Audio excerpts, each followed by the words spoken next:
Okay.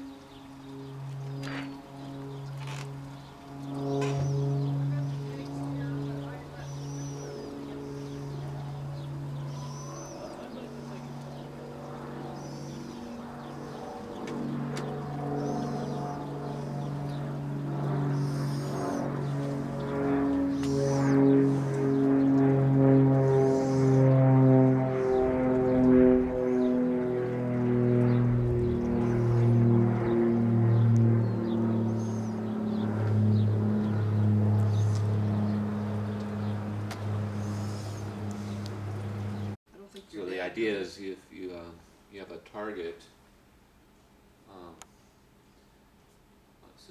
it's a double layer target. So the front of it is gold, and the back of it is some kind of plastic that's rich in protons.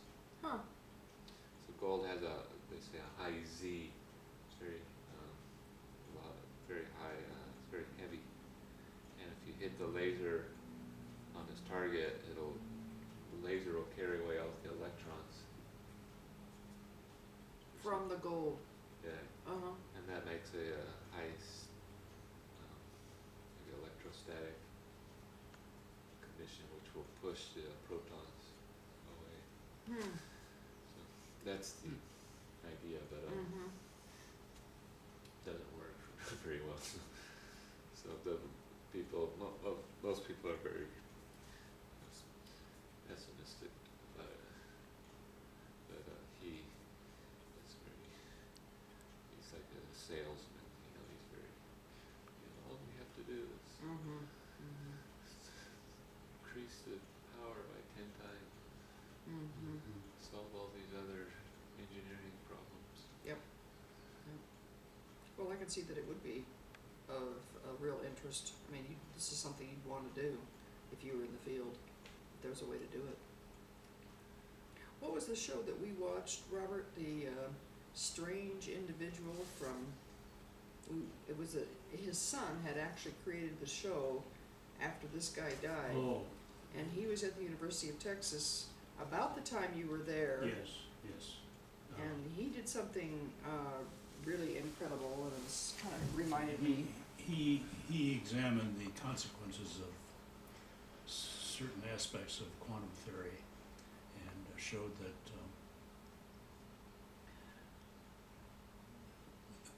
the possibility of multiple universes and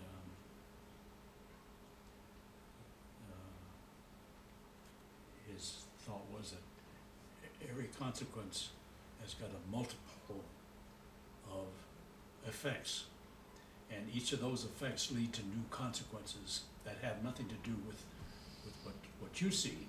And so essentially there is another universe out here, and every time there is some consequence, there is some other universe that's being affected. And he got nowhere. I mean, he couldn't get his work published. He knew Bohr, he knew Heisenberg, he knew all the shakers and doers of quantum theory, but none of them would speak to him. And so he finally just said, "Oh, to hell with it," and gave up. And his son, of course, never knew anything about any of this stuff because his son was a musician or something. Really into music. It was an interesting show, but the United States or in Britain or Europe, he got no audience, and all of the bigwigs were against him, so he couldn't get published, and he had reams and reams and reams of documents in his basement that never got read by anybody. It was really a rather tragic story. And now, 20 years after his death, he's recognized. Yeah, He died young. yeah, He probably died in his 50s or 60s. something like I that. think he was a smoker, and I think his son found him. Came in, and he was dressed for work, and he was dead on the bed. So that had to be a heart attack or a stroke, something like that.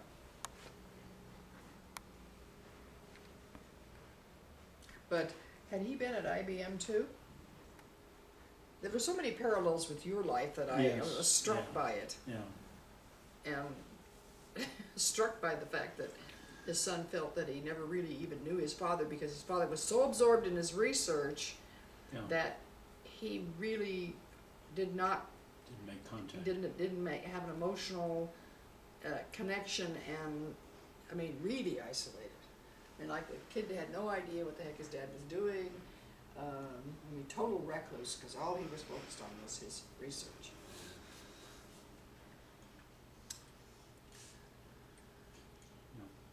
Well, I like the, where I'm working now, it's very practical. And, you know, you have to produce some data that, you know, it's not so abstract. It's, Right. you Applied. Yeah, yeah. Being a big meal.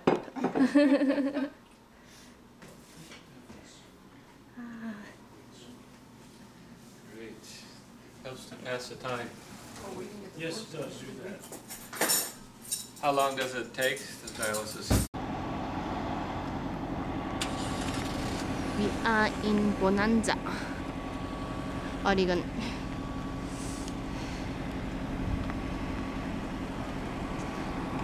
I think this is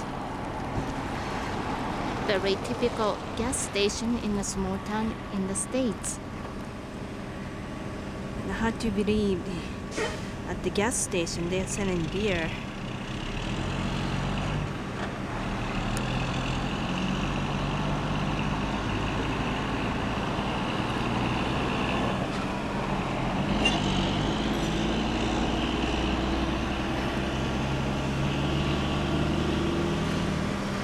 ケンが地図見てます。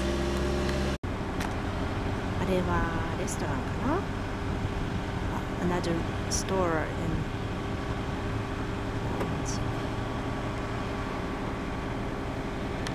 You think it?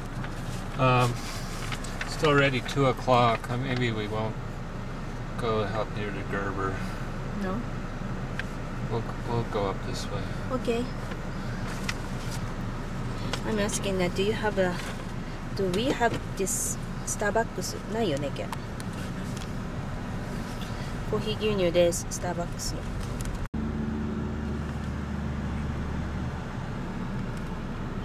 どこに行くところ？ Sprague River.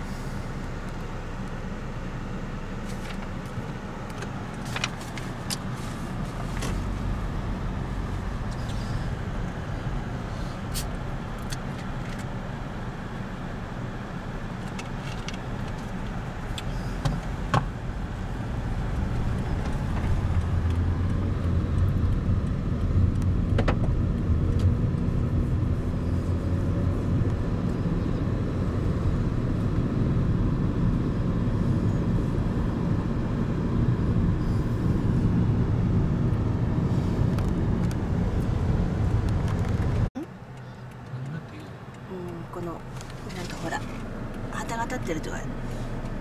Stars and stripes.